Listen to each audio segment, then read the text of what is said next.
some of the most notorious villains in cinematic history were very nearly heroes. Tom Hiddleston bulked up to defend Asgard before getting paid to destroy it, and Olivia Munn turned down the chance to appear in Deadpool in favor of showing off her sword skills. Some simple casting changes would have made the MCU look completely different than it does today. Back in 2009, fans were surprised to see that two virtual unknowns would be joining the cast of Thor, instead of better-known stars like Shia LaBeouf or Josh Hartnett. Yeah, this article has really aged like milk, hasn't it? Because now, over a decade later, it's impossible to imagine the MCU without Chris Hemsworth and Tom Hiddleston in it. I've never met this man in my life. He's my brother. Adopted. But despite portraying arguably the most popular villain in the entire MCU, Hiddleston was nearly hailed as a hero, and not just any random do-gooder. Before he was cast as Loki, Hiddleston was hired to portray the God of Thunder himself. The star claims that with his blonde hair and classically trained talent, he was exactly what Marvel was looking for in their Thor character. Well, minus about 20 pounds of muscle, which Hiddleston quickly packed on for the part. But in the end, the studio decided to go with Hemsworth for Thor and decided to offer Hiddleston the role of his trickster brother instead. Plus, his role in the main MCU timeline may be questionable at the moment, but he's getting his own spin-off show on Disney+. If you thought Cillian Murphy was unsettling as the Scarecrow in the Dark Knight trilogy, just take a moment to appreciate how downright creepy he almost was as Bruce Wayne. Yikes. If you feel bad about not quite seeing Murphy as the Dark Knight, don't worry. He's the first person to admit his audition was downright awkward. Before trying out, he was a massive fan of Christopher Nolan's films and had the opportunity to meet him after the director was impressed by his work on 28 Days Later. But once he got into the iconic Batman costume, that's when things got a little bit uncomfortable. And I'm not just talking about the fact that that suit probably chafes. I mean, look at that Batman butt. Oh, you can't do the Batman voice without doing the Batman. Even though the part ended up going to Christian Bale, the story has a happy ending for Murphy as well. Apparently, Nolan was captivated by Murphy's eyes, and who could blame him for that? Nolan ended up casting him as the Scarecrow instead. Everyone knows that Robert Downey Jr. was an incredibly fortuitous casting call for both the star himself and the MCU. I am Iron Man. But instead of singing his praises for probably the millionth time, I'm gonna talk about an actor who was almost Iron Man instead, Sam Rockwell. Director Jon Favreau was the one who convinced the studio to hire Robert Downey Jr., but before that, he had his eye on Rockwell for the part of the brilliant billionaire Tony Stark. In the early stages of the film's development, Favreau invited Rockwell to come in and undergo a screen test before he could check his schedule. Downey then swooped in and nailed the part. I mean, come on, I could show you firsthand. But despite going with a different star, Favreau didn't lose Rockwell's number and cast him as Justin Hammer in Iron Man 2. Many fans consider this villain to be the best part of the film and see him as an alternate and less successful version of Tony Stark. Fans love seeing Ryan Reynolds as Wade Wilson because he plays the part impeccably, but we also appreciate that he's a huge fan of the franchise too. I know, right?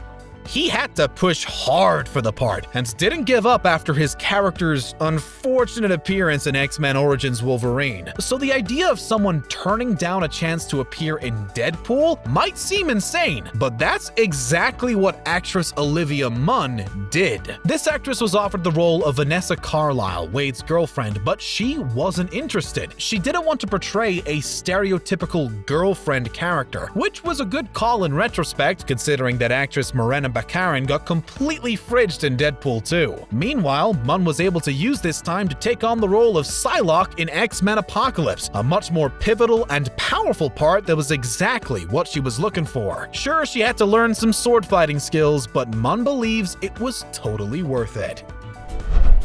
Back before Tom Holland swung into the MCU, there was one live-action Spider-Man, and that was actor Tobey Maguire, although it was very nearly someone else. Apparently, actor James Franco auditioned for the role of Peter Parker and felt that he would have been a good fit for the role, but after a stressful 6 weeks of waiting, he was informed that the role had gone to someone else, which was a massive disappointment for the actor. The silver lining is that director Sam Raimi was impressed enough by his screen test to offer him the role of Harry Osborn instead. This definitely seems like a win, but it's possible Franco didn't quite see it that way. During an interview with The Hollywood Reporter, he was asked if he would change anything about his life. Although he didn't name names, many people believe he was talking about the Spider-Man franchise when he referenced a series of movies that I really didn't like. He claims that he worked hard but didn't really care about the projects or feel good about what he had accomplished. Although his work on Spider-Man 3 earned him several award nominations, apparently Franco isn't a fan of the franchise.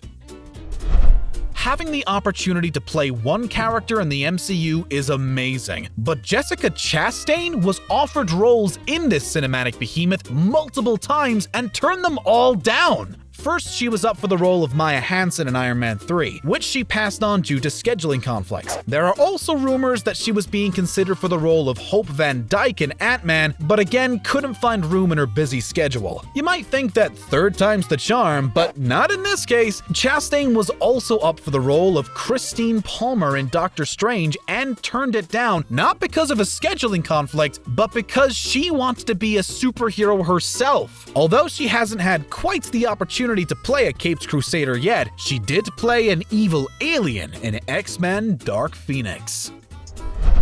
Jessica Chastain passing on the part of Christine Palmer was just one of the casting choices that almost was when it came to Doctor Strange. The role of the titular Doctor eventually went to Benedict Cumberbatch. Dormammu, I've come to bargain. But there were some other serious stars up for consideration. At one point, it looked as though Joaquin Phoenix was going to get the lead role, and this wasn't just a scenario where he had simply showed up to the audition. He was at the point where he was negotiating with the studio when he suddenly pulled out of the project entirely. Phoenix admitted that he's been spoiled when it comes to his career. Apparently, Marvel wanted him to make some compromises and go against his instincts for the character. Since Phoenix wasn't exactly hurting for work, he decided to walk away from Doctor Strange instead of trying to compromise. Looking back, he feels good about his decision and thinks it worked out well both for him and Marvel. Phoenix then went on to star in Joker as Arthur Fleck, and he really got the last laugh both literally and figuratively. The movie earned him a ton of accolades, his first Academy Award, and the opportunity to take part in the first R-rated film to make $1 billion at the box office. If you're having trouble picturing Josh Brolin as the Dark Knight, just check out this awesome art from Deadpool creator Rob Liefeld. Yes, the most famous chin in the MCU was one being considered for the part of Bruce Wayne in Batman v Superman: Dawn of Justice. According to Brolin, he was in talks with director Zack Snyder about the part, but it quickly became clear that it wasn't a good fit. Plus, filming that movie would have interfered with him being Thanos in Avengers Age of Ultron. I'll do it myself. Although he didn't even get credit for that one, his portrayal of the Mad Titan Thanos is iconic. Not only did Brolin go on to portray Thanos, but he also had the opportunity to play Cable in Deadpool 2. And it's safe to say, this star feels confident about the way his career has turned out, especially considering the backlash Ben Affleck faced when he was finally cast as Batman. Brolin admitted he certainly wouldn't want to change places with Affleck and felt bad about the negativity surrounding the movie. Earlier, I talked about how Tobey Maguire earns the role of Spider-Man in the original Sony trilogy, but he faced a serious issue when it came time to film Spider-Man 2. While he was working on Seabiscuit, Maguire suffered a serious back injury which nearly took him out of commission entirely. Since Sony still had a movie to make, they started looking into alternate casting and considered replacing him with Jake Gyllenhaal. Ultimately, Maguire ended up powering through the movie, and Gyllenhaal doesn't seem to have any regrets about how things worked out. Gyllenhaal can't say how taking the role of Spider-Man would have impacted his career, but he did have an opportunity to be part of the franchise later on. At a much later date, he played the role of comic book villain Quentin Beck, aka Mysterio, in Spider-Man: Far From Home. Both Joaquin Phoenix and Jared Leto were once up for the part of Doctor Strange, but ultimately went on to portray the Clown Prince instead. Only, this career path definitely worked out better for Phoenix. According to Doctor Strange director Scott Derrickson, the movie originally didn't work with Benedict Cumberbatch's schedule, so we met with other actors including Jared Leto. Just a few months later, Cumberbatch got on board and Leto went on to take on the part of the Joker in Suicide Squad. That movie was less than successful, and I have a feeling Margot Robbie probably wishes Leto had stuck with Strange since he gave her a live rat on the set of the movie. But don't count this actor out yet, since he'll have the chance to portray Morbius, the living vampire, and there are even rumors that he'll join the MCU to play Nightmare in Doctor Strange in the Multiverse of Madness. Do you think any of these stars were crazy to pass up these roles, or did they make the best decisions for their careers? Let us know which of these villains you'd rather see play heroes in the comment section. Don't forget to click subscribe for more great videos from us here at ScreenRant. Thanks for watching, and we'll see you next time.